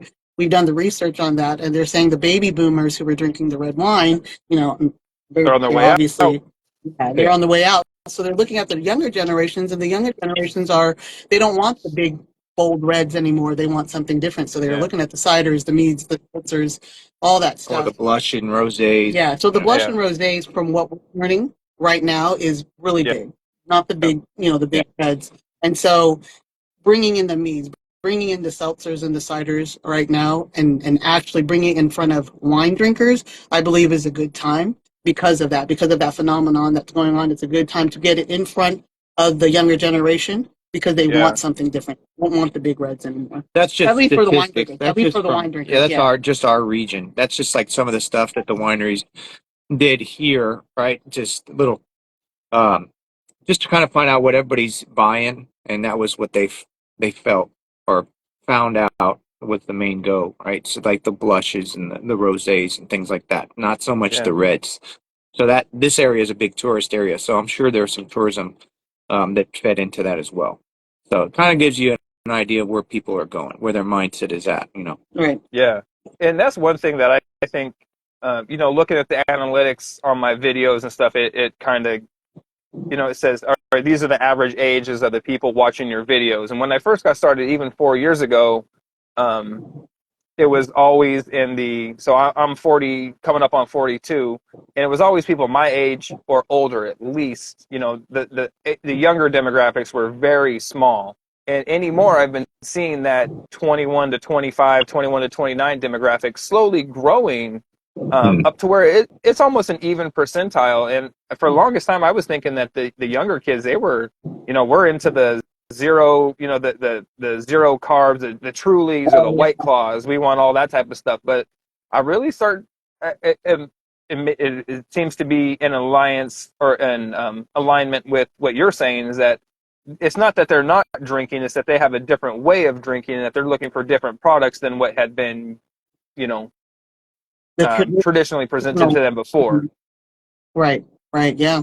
And so, I mean, we're seeing that as well. I mean, just doing events alone, because we cover, like I said, wine fest as well as beer fest and just private events. I mean, we're seeing a lot of there with the mead industry and the fruit wine industry. I mean, really, there is no age that we're seeing specifically. I mean, Really? people are trying from, I mean, at least for us, like I said, because we do so many events, we're getting the older people, right, to try out mead, which a lot of them won't do it. A lot of the older wine drinkers, I should say. And then we've got a lot of the younger ones at the brew fest. A lot of younger people at the brew fest wanting to try out mead. They're, and that's been huge too. So Nice. I don't think it's limited to just certain ages or certain demographics. I think it's so new, it's so upcoming. I think we're all doing a great job in offering a variety and really trying to push it, but we just need something a little more mainstream maybe to help get mead, going where it needs to go, and for people to really recognize it as a beverage industry, Yeah, where everybody's out there looking for that I don't know, je ne sais quoi, something to set them over the edge, to separate them. Not to say them, but like the industry. What is that? Yeah. What is going to be that X factor that brings me into that Nick's group? A lot of people thought it was going to be the kid from the Disney Channel that opened his meadery out in New Jersey. Oh yeah, New York, right? yeah, New York, New Jersey, whatever. Yeah, the twin kid, the Dylan Sprouse or Cole Sprouse or one of those two. Everybody thought it was okay, man. He's going to be the savior. He's got this big, this, that, and the other thing, and ended up being a complete, absolute wash. I mean, it got a couple million views for his videos on YouTube, and that's about it. And didn't do I watched that before we even started making mead, and I was just like, oh my god, look at this guy. He's got this meadery, and he's going to the sink video. everybody. the fancy equipment and that fancy Yeah. commercial and everything. Big old building. Yeah, and then when I started getting into mead, I'm like, I don't hear too much about this guy, right? I like, how much does he really know about mead, and how much, how passionate is he really about it, or is it just to make some money, right? Because he already had money, so it was nothing for him to do it. Whereas, you and I, it's not easy for us to go out and get a place and purchase equipment. So Yeah, you got to be a little more strategic. Yeah, when it can come down to be paying bills or buying honey type of right. situation, as opposed to the guy who doesn't even think about anything like that. It's just it's a non sequitur to him. He just shows up and makes mead, so to speak. Yeah, Yeah, but and just get a place out in New York, right? Just out in New York, just a place. I mean, how much money did that cost? There's no way we would have been able to do anything nothing close to that. Yeah. yeah, movie So movie star money. yeah. Well, I really appreciate the fact that we started the way that we did, Yeah, because of the learning process, learning from our mistakes, but really understanding what we're doing. I think that's really key. Is you want to understand what you're doing so that you can make a good product. It's not just putting some ingredients together and ferment. You know what I mean? It's actually, you've got to look at what you're doing, and the That's what I fermentation was just process thinking that. is critical as well, that we found out. Yeah, I just had that. I was just thinking that. I was like, a lot of people look at it and they're like, it's just honey and water, right? It's not. And It's not complicated, right? Yeah. And then you get into it, and it's just like I was saying about making the braggots and branching off into carbonation. It can get complicated really quickly. So it's easy to get in over your head if you don't kind of step through it cautiously, right? yeah, And kind of figure your way through. And that was what I was saying at the beginning about the process. We yeah, didn't know essentially too much about mead, even what it was supposed to taste like. So we kind of figured it out.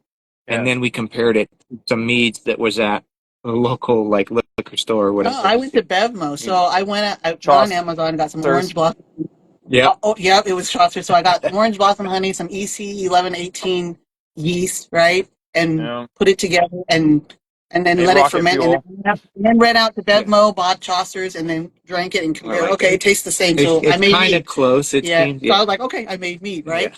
But then that was it for me. But then I started watching mead stamp or man-made mead and all Hmm. the YouTube videos. I Mhm. started watching a lot of that and picking up on little tips and recipes that they were doing. And I'm Yeah. like, oh, so mead is a lot more than just what I thought it was. And the more I read, Yeah, the more I did research, the more videos I watched. Yeah, it was just You're just picking yeah. up things here and there and perfecting your own style, your own process, and then getting your flavors together. Yeah, and nerding out. I mean, I nerd out yeah. every time I start a new watch. Hence But the reading. yeah, I just do. I just love doing Hence it. the reading. No, I love it. Yeah. Um, and like I was saying before, like I think everything you guys are doing is the right way to do it. Your passion shows through. You're caring about what you're doing.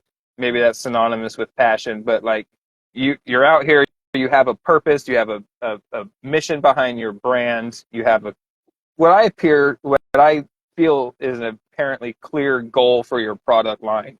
Um, like I said, I would love to see you expand it to the more extreme size, some dessert sweet stuff that you could sell in Mm. maybe 200 ml bottles, 375s or something, and even all the way out to the bone dry stuff. One I didn't get to open today, unfortunately, was the raspberry lemon drop. I was just going to mention that. Yeah, You make know sure what? it's filled. I got time. I got one more. Let's do the raspberry lemon drop. Okay. So you guys got time for? Let's do the rapid fire questions at the end to wrap it up, and we'll be drinking this while we do. How's that sound? You guys got one too? Yeah. What are you guys drinking on right now? He's got the Moroccan. Actually, I gotta go get a drink real quick. Yeah, Okay, let's he's going to do that. All right, so let's talk about this one real quick until Kody gets back. So this is the raspberry lemon drop. So you guys, again, this is more, I believe, one of your fruit wines. This is not a mead, correct? Correct. So it's one of our 5 lemon wines. We have a lemon wine collection, and the Okay. lemons. So the lemon, basically, it's a lemon-based wine. Everything is 100% lemons, and then we infuse the fruits into it once we start fermentation. Okay. So in this case, 100% lemon juice, literally from the backyards of Ramona, and then we infuse raspberries that we got. We unfortunately we couldn't get any raspberries in Ramona, so we had to go get them from Mexico. Driscoll raspberries from Mexico, but Driscoll has we good infused that into it. raspberries. Yeah, they're good, but I wanted local, but nobody was willing to give up any raspberries at the time. So, but that's it. This is just raspberry and lemon juice. Okay. That's it. Hoppy Growler is asking, what's your personal favorite mead that you make? So I'm partial to my CEO, the CEO, Mm-hmm. which is chocolate, espresso, and orange. I call that one my nightcap. That's going to be probably my wife's favorite. She's a junkie for chocolate oranges, and she's a coffee fanatic as well. Yeah, so I get a lot of people who say they get a little Grand Marnier from it. Grand Marnier. Oh yeah, now you've just sold it because that's like her favorite liqueur. So now you've hit all the notes. So that's probably my favorite, my nightcap. What about you, Kody? What's your probably the Raspies or the Purple Rain are probably two of my favorites right there. And then I like Yellow Jacket too. I like the weird ones. So Yellow Jacket has star anise, lemon, and vanilla. star anise? Yeah, so it's going to be a little bit licoricey, little black licorice characteristic to it. Just a pinch, maybe. Yeah, but the lemon and the vanilla balances out very nicely because a lot of people are very afraid of that licorice, flavor, and it's just a hint of it's not real strong. I just get flashbacks of Jägermeister from maybe Oh. post high school days. Well, when I first made Yellow Jacket, I put the star anise in there. And I'm Vietnamese, so I make pho. I don't know if you eat pho or not, but pho in the pho broth, we use star anise in our broth. Yeah. And so I wanted to make something with star anise. And when I first made it, he opened up the batch and he's like, "That smells exactly like pho. I'm not drinking that." And I'm like, it's not that bad. But yeah, in the end, it came out really nice. Yeah. No, my wife is white, raised in a Mexican and black area, but you would think she was Asian by the way she cooks and all her food profiles. She is a pho junkie. She has fish sauces and shrimp sauces, and we go to every Oriental market or Vietnamese or Asian market we can and get every spice, chili sauce, chili paste, chili oil, everything. I mean, it's ridiculous. So I'm a huge pho junkie, significantly more so than ramen. I can't do that much, but pho I could do every single night. When I make a pot that lasts probably 2 or 3 days for the family. I mean, that's how you're supposed to make it. Yeah. You make it last a couple days. So I think it's supposed to last 3, but it only lasts 2 here. So your guys' house is much like my house. The 3-day pot lasts about a day and a half, 2 days tops. Yeah, depending on what day you make it, who's around and whatnot. So I'm coming over to your guys' house for lunch on Tuesday, so I'll be there. Yeah, make sure your wife, she likes fish sauce. I'll make homemade fish sauce and all that for her. Mom, she makes homemade fish sauce. Her face just lit up like a Christmas tree. Well, how do you feel about curry? You like curry? I like curry. She's not so much on the curry. I'd say the one thing where she bails out is when it comes to curry. Green, yellow, red. So that's like the Indian. Indian. That's all like Indian curry, correct. Yeah, I'm not sure she's had a Japanese curry. She has not, she says. She would definitely try that. I can almost guarantee anything coming out of Japan, she's on board with. All right. So let's get to these rapid fire questions. So at the end of every interview, I like to try to round it out with some more like get to know you on a personal level, rapid fire questions, just kind of whatever the first thing that comes to your top of your mind is. So, and whoever wants to answer first, we can go back and forth, however, let you guys handle that. What's the first thing you think about in the morning when you get up? I got to go to work. Me? First thing I think of is my plants. I love I'm out there in the garden a lot. I think we're married to the same person, Kody. My wife, same thing. Get up in the morning, first thing I gotta do, plants. I gotta trying to water my plants. I gotta water my plants. Yeah, she takes the dog out and then gets on straight to her plants. Yeah. We got our friend Yogini showing up from India, up at from Sarana Meadery. Thanks for popping in there. So are we hot or cold? Just in general. Cold. I'm a cold person myself, I prefer cold over heat, Oh yeah, for regardless sure. of the situation. I can't sleep if it's not cold. Yeah, yeah, I can't sleep if it's hot outside. That's ridiculous. And she's always cold, but she likes hot. All right. She don't know. She she she doesn't know. Um, Toilet paper over the front or over the back? A beard or a mullet? Oh, it's like over the top. Like it's supposed to go like that. That That's would the be a correct beard, way. right? Beard in the front, mullet's the back. Mullet's bad, beard's good. Yes, that's my man right there. That's my man. All right. Favorite breakfast cereal, either when you were a kid or still today? Mm. Cinnamon toast crunch. That's a solid. Cinnamon Toast Crunch is always solid. Mm. We doing burgers or pizza? Ooh, Burgers. yeah, probably burgers. All right, burgers or tacos? Tacos. Tacos. Yeah, So tacos wins pretty much every so time. I think I'm Mexican, born in an Asian body, honestly, because I love Mexican food. Oh yeah, And we got same. Like that. That's been my least favorite thing about moving to Virginia is the Mexican food is not nearly as good as it was in Arizona or California. Oh yeah. did have some good pizza out in Virginia, some New York style though. It was pretty good. It was little mama. Yeah, I have a feeling I'm going to be getting a lot more of that type of stuff out here. Absolutely, the New York style pizzas and everything. I'm definitely looking forward to that. Mhm. What was your first job or your worst job? My first job was I worked in a movie theater. I worked in Oh, yeah, I worked in a movie theater. I was a box office cashier. that's not terrible. Yeah. I worked at McDonald's when I was 15. That sounds like that could Yeah. be terrible. Yeah. It wasn't, it was, well, yeah, it was probably the worst job I had.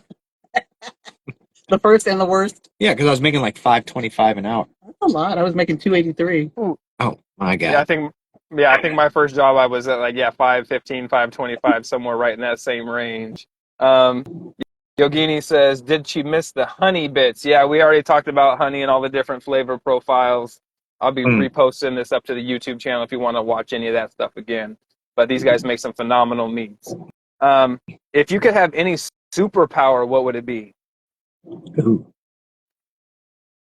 Telekinesis. Yeah. Invisibility, I guess. Yeah, I was going to say invisibility. So, Because I want to disappear whenever I want to disappear. but I'm the it has same way. to pass it on. Oh yeah, man, this is the driest thing that I've had from you guys yet. Definitely like on the super dry side, and quite a nice juxtaposition again between from those other meads. Even compared to the Adam and Eve, this thing is like Sahara desert dry, and that thing might as well be a bucket of syrup. But yeah, what's that? I mean, That's the yellow jacket? Is no, that this raspberry lemon? yeah, this is the raspberry lemon drop. Okay. Uh, and I haven't really had a lot of. I think this actually might be the very first lemon wine that I've had, and I'm really getting a lot of cool characteristics to it. I'm picking up that um, natural lemon characteristic. It doesn't taste like artificial lemon. It doesn't taste like over lemony, like somebody just took that like lemon thing out of the fridge and just Yeah. Right. squeezed it in there. Yeah. Has a very nice, subtle characteristic of the lemon, the raspberry. Sorry, I'm got some residual mead coming up there. Well, that's Like I good said, because a lot of time with lemons in our hands, and Yeah. those we had to like juice and peel them first, juice them. We're talking 400 pounds of lemons. Yeah, just us. Yeah, crushing it. that is We yeah. figured out a process to scoop and squeeze at the same time, so it goes pretty fast. Yeah. The things you didn't think you'd be learning as a mead maker: how to expeditiously dismember 400 lemons or 400 pounds of lemons, not Well, 400 pounds of lemons. it's been such a journey for us because, like you said, we don't have the fancy equipment. We work with what we have, which is just fine. I mean, We have two of these. Yeah. and we have buckets and we have fermenters, so it and it's just fine. But like I said, we ferment, we do what we can in order to make it right, and the final product is what we're going for. I know all the fancy equipment isn't all of it, but we feel like we've been able to work with buckets and just regular equipment and still be able to make a good product, which is why we want to encourage, and we have been encouraging a lot of our friends, to try it out, to do it. I mean, you don't need crazy stuff to get started. And if you're passionate about it, you can just make, I mean, I literally will use just buckets, just 5-gallon buckets to ferment right off the bat if I didn't have anything, you know what I mean? Yeah. And I do that sometimes when I'm, trying a couple of batches out to test out. Well, yeah, because you don't want 50 gallons of something that's not going to work. Right. You want to try out the recipe for new recipes, right? So we're going to experiment first on a low scale, small scale, and then we'll. One thing I didn't ask you, and I'm not sure if I remember reading on your website, do you guys have a tap room, or are you guys exclusively like distribution? So we have a tasting room now, Okay. and we also have a tasting patio. So initially we started off with doing delivery and shipping through Vinoshipper. So initially we just started off and we did a lot of events. And then we got a really good response. So people were asking about a tasting room. So we opened up a small tasting room inside. And then last year we opened up the tasting patio. Last September we opened up the tasting patio. So it's very different because it's more of an intimate setting. Okay. So it's on our property in the estates here in Ramona. It's an HOA. Yeah. So it's on a hill. Yeah. So it's on a hill. So the building at the bottom is our winery, is where we do all the production, and then we have our indoor tasting room, and then right outside of the building, we have our tasting room. So it's a very intimate setting. A lot of people have said that it's like, taking someone on a date night because we have a great view of the sunset. We created a garden patio, and we've got, a great view of everything. So people can choose to sit outside or people can come inside, where we kind of did a little Viking theme speakeasy, if you will, you know what I mean? Yeah. And it's conditioned, so which is great out here. Yeah. But yeah, it's very intimate. A lot of people have liked it just because it's different than going to, a tap room where there's a lot of people and some people will want that, but there have been people who have wanted to just do like a solo tasting and just have us there, and we'll spend an hour or two doing tasting, talking with them, and they're happy with that. Yeah. So it definitely goes back to that more intimate wine type of experience and everything. Yeah. And good for you, like I said, for sticking to what your clientele wants. Like, if anything, I could say about this, you guys make some really great meads, phenomenal people. I love talking with you, but you guys have this way of listening to your clientele base that I think should be just, standard textbook across the board for anybody who's thinking about opening a meadery. Don't go out there and buy all the brand new big equipment and try to open a tasting room or a tap room with 40 head tables and all this stuff. Like, you're going to get yourself into the rough, into the weeds, whatever you want to call it, way quicker than you're thinking, and that certainly than you want. Right. Use that homebrew equipment, upscale with the size, as necessary. Don't force anything. Listen to your customers. Be one with the mead. That's right. Yeah, we want to be independent, not dependent, right? So we didn't want to get ourselves locked into some kind of additional rent or mortgage, right? So we're doing the business, to help be more independent, not be more dependent. So Yeah, and we're looking to expand, but it's going to probably be a year or two from now because, again, we don't want to make any big crazy decisions with the way the economy is right now, especially, and everything being as crazy as it is. We want to take it slow, and right now this is working out for us. I mean, we've got a tap room up in Julian who is serving our stuff now. You know what I mean? So that helps out a lot too, because if you know Julian at all, it's Unfortunately, no.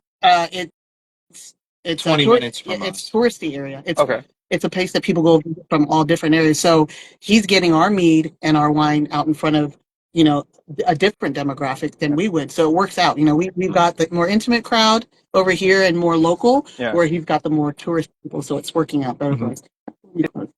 Is that your first account, like distribution account?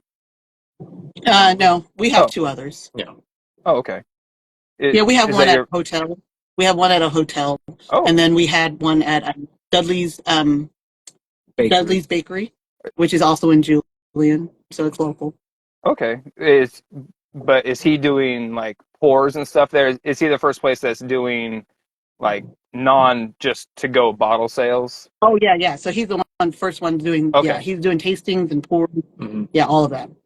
Gotcha. So that's got to be nice and help get more exposure for the brand to people who may not, otherwise been able to make it down to where you guys are at, or maybe somebody who is into that more social type of environment. Right. Yeah. All right. Back to the questions here. What's your current favorite mead that you guys are drinking right now? I said the CEO for me. Oh, what I'm drinking right now? What's your current favorite that you're drinking right now? It might not be the one you're drinking currently, but Yeah, I'm still gonna say probably out of ours, it's the Raspberries. If it's not ours, then like I said, that one from Windchaser on Virginia, their Dayton one is pretty good. Yeah. right on, man. I was just gonna say, do you have a favorite out of town meadery? I don't know how many meaderies you guys have been to, but We've been to all of the ones out here except for Honey Pot. And Wild West. We haven't been to Wild They're West. pretty yet. new. say they're fairly So new. yeah, but we've been in the rest. Which one is Raging Cider? They have a good scorpion pepper. It's like a pear Ooh, scorpion pepper was I liked it. Yeah. real good that we liked. that's Any wild. others? That was it. Batch Mead had a couple, only because I don't drink really super sweet stuff. So a lot of the Right. stuff that I drank at Cause was too sweet for me. So I'm like, Mhm. you know what I mean? Yeah. But Batch had a couple that I really liked because it wasn't super sweet. But I do like Windchaser, and I do like Raging Cider as well. Yeah. Yeah, Southern California has some. You all have some solid, legit mead makers down there with you guys. You guys, that's a core. I think the Sugar Belt region gets a lot of play, but I think SoCal gets a lot of people looking over that. I think Billy kind of gets a lot of clout for being Lost Cause, but there's so many other, like you were saying, all those other guys down there. Raging Cider was actually one that I was really surprised that the few that I had from them were pretty darn good. And same with Twisted Horn. Vince makes some not my particular style of mead, but everything I had from him was technically well made. The flavors were good. It was some good stuff. So I think SoCal is probably on one of the slept on areas in the mead world. Yeah. Well, we got to change that. Unfortunately. We got Hey, to change that. I think you guys are doing it one bottle at a time right here. What's your favorite Halloween or your best Halloween costume? Medusa. I was That's always Medusa a good one one. year. I don't even. I don't You know. were a Viking last year. Yeah, I was a Viking, but Viking last year. I don't think it was my best one. Well, Medusa was mine. I had the snakes in the hair and everything. Mm. I don't have any hair. If you could star in any movie remake, who would you choose to replace in whatever movie? Oh, you're like, this is not my question. I'm not a movie buff. You have to be. Does it have to be a movie? See, he's the movie buff. No, movie, TV show, book character, whatever's clever. I don't know. I'm. Like, I'm a huge Keanu Reeves nuts. Like, I would replace Keanu Reeves in The Matrix. Like, I want to be Neo so bad. Like, I want to go jumping across buildings and flying through the freaking Matrix. I think that sounds so rad. Oh, I mean, I'd be that guy in that movie Aragon with the dragon, and Oh, I'd be yeah. the dragon rider. Yes. Yeah. I could do that. Or I'd be Uhtred in the Last Kingdom. There you go. Ooh, that's crazy. Yeah. Yeah. Oh yeah. No, that's legitimate. All right, we're coming up here. We got about 10 more minutes till a 2-hour mark. So if there's any more meads that you guys would like me to try tonight, I would gladly give you some feedback on any of these. Everything that I've tried so far tonight, again, I've pleasantly enjoyed everything. Why don't you try the CEO for your wife? All right, we'll open up the CEO, see if Mama Bear likes this one. So again, this is, I believe on the bottle it says chocolate, orange, Espresso and orange. vanilla. No, chocolate, Bottle espresso, and orange. bottle says chocolate, orange, vanilla. No, that's the ingredients, but Oh, the oh, CEO stands for chocolate, espresso, and oh. orange. That's what the acronym. Oh, I Yeah. didn't realize it was an acronym. I apologize. Maybe if I stop and listen to what people are saying, I'll be able to understand the subtleties there. Okay, so this one, flavor is chocolate, orange, vanilla, but the profile, is there actually any espresso or Oh, coffee in it? Yeah. there is. Yeah. How was that coffee added? Was it cold brewed, cold steeped? Was it dry hopped in there, or like dry spiced in after the fact? Cold, cold steam. Cold steeped and added as a cold steeped coffee into the thing? Yeah. Okay. Got a good coffee nose on it straight away. A lot of chocolate, a little bit of vanilla I pick up. Now, I found that my personal palate doesn't necessarily always go well with things that are. Wait, was that added post fermentation to the mead or pre fermentation? The coffee. What? The post, not pre. Okay. Okay. So I've had a handful that have been fermented with coffee, and that ends up getting like a really awkward, that like No, green there's a lot peppery of stuff. Yeah, vegetal. there's a lot of stuff you can't do in primary because it just changes the chemical composition and everything, and it's not the Yeah. same. Fermentation destroys the flavor too. Yeah.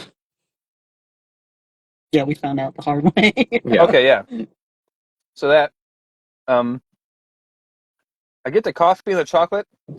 How was the orange? Is I'd say the most subtle Yeah, characteristic of all that. Here, it Mama. is.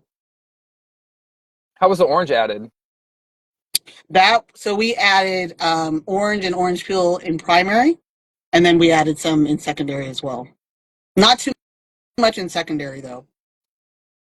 What was the flavor profile goal for this one? Because I Um, mostly get chocolate and coffee. It's really good. I like the flavor. It almost yeah, has this like mocha type of flavor to it. yeah. I think this batch could have done a little bit better with the orange. Mm, This one we've got currently is a lot. I'm feeling that the mm, orange is a lot went through a lot more. This last one, the gotcha. orange is. Yeah, I don't think it came through So as well.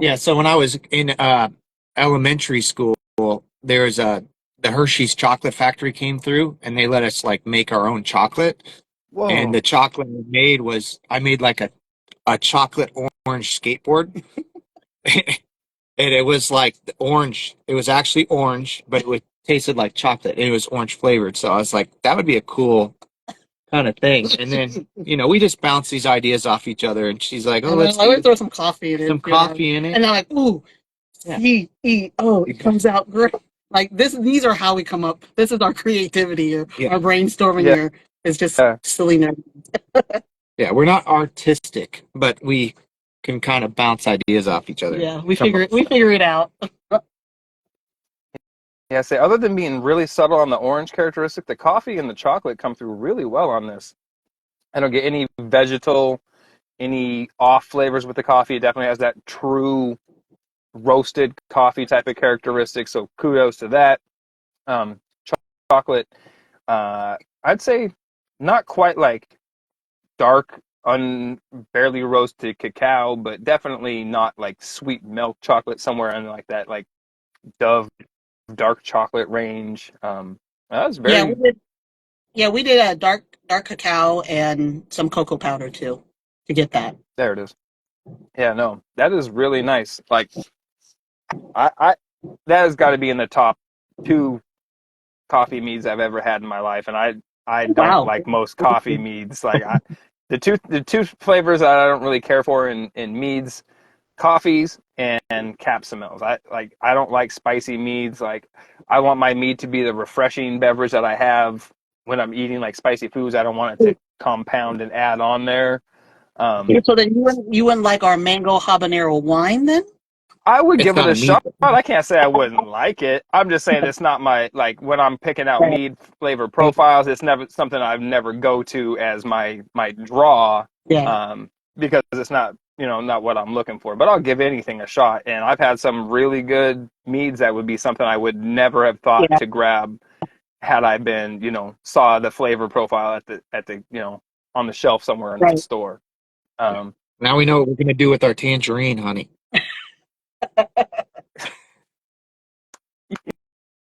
Kody, man, I'm sorry. you come with these undercover hits, man. I like you. You guys are some cool people here. Everybody, everybody go out, follow Blue Honey Country Wines and Mead Co. on the social medias, on the Instagram, on the Facebook. I don't do Twitter. I don't know if you guys have a Twitter Yeah, or X or whatever. yeah, Facebook, Instagram, X, I X don't know. Twitter all that. Thread, X.com, She whatever said, that thing Thread, is. yeah, all I that. barely use the email. Yeah. Okay. So now I know whoever I'm talking to is always going to be Christine. Gotcha. So go follow these cats on the social medias. Go buy some of their bottles. They're on Vinoshipper. So if you're in one of those states lucky enough to ship to Vino, have the Vinoshipper coming to you. They've got, I'm looking right here online. I'm seeing at least 4, 8, 12, 16 different flavors. You got a couple different sampler packs, tasting kits. We got mugs, we got coasters, we got t-shirts. And some really, really reasonable prices. $35 to $25 for 750 to 500 ml bottles. I mean, you don't really get much better than that in when it comes to buying bottles of mead. So please, like I said, go support these guys. And thank you guys, Kody. Thank you, Christina, for coming in and joining me tonight. I had a wonderful time talking to you. It's been 2 hours. It seems like it went by like that. Super Thank you fast. for Yeah. thank you for the supply of mead. Yeah. What are you That's going going to to do take with all?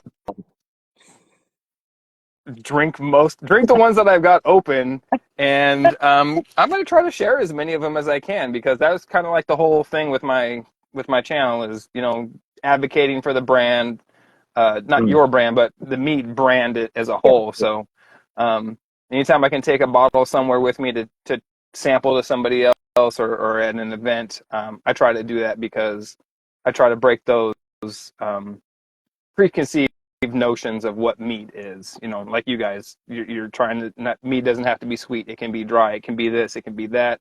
Whatever people are thinking it can be, I want to let them know it can be other things besides that. And we also wanted to thank you for having these type of reviews and the YouTube and all that, because I watch it every time. I don't know if you notice or not, but I try to come on and watch as much as Oh I can. yeah, Again, I'm constantly trying to learn, trying to pick up things, and I really appreciate the fact that you cover such a wide span of meaderies, from Yeah. different countries to people who've been around for a while to brand new ones. So I really appreciate that, because we get to see an experience. We don't get to talk to these people every day. You know what I right. mean? So to have you be able to do that so that we can experience that, because we're all the way over here and it's just us two, Yeah. it really helps out. You know what I mean? And you're spreading the word on Mead as well, which we really do appreciate. Mm-hmm. Oh well, that is some very kind words, and I say thank you very much for that. I just want to, I can't make meat as great as you guys, so I want to be able to at least spread the word and advocate for the brand as much as I can. I have fun doing it. I'm meeting some really great people in the process, and it's not about me. In my opinion, it's not about, me getting to meet all these people. It's about the community. It's more than just, us talking. It's the whole process of, like you were saying, being for other people to be able to go out and find this video and make a better product. I think there's a lot of really suspect information out there, and it's better to just get it from the horse's mouth rather than, um, you know, some suspect brand of information. I don't even Right. want to go into those cats. So, Yeah. uh, like I said, I think you guys are doing the real work, but I gladly and kindly take your thanks out there. So until we can do this again the next time, thank you guys so much for being on here. Like I said, anybody out there, Blue Honey Wine, Country Mead, and Mead Company. Blue Honey, Country Wine, and Mead Company. That's a mouthful, but it's a mouthful of delicious mead or country wines when you get it done. So thank you guys again for having me, for being on, and I will see you guys next time. I had too much Yeah. mead tonight. Have a good night, you guys. See ya. Bye. Bye. All right. Thank you, everybody who stuck through this almost 2 hours exactly Meadcast podcast interview, whatever. Next week, I'm going to be, if all goes as well, doing a live broadcast from Maniacal Meadery in, I believe, just outside Ann Arbor, Michigan. I'm going to Michigan for a work-related event, and BC Jeff over there has made it a point to invite me over and do this whole thing. So I like Maniacal Meads. I've had a couple of their things in the past here and there. We did a review of them a little bit ago. So be on the lookout for that next Thursday. Live reviews and talking with the cats over at Maniacal Mead. So have a wonderful night, everybody, and I will see you in the next one. Peace. Oh no.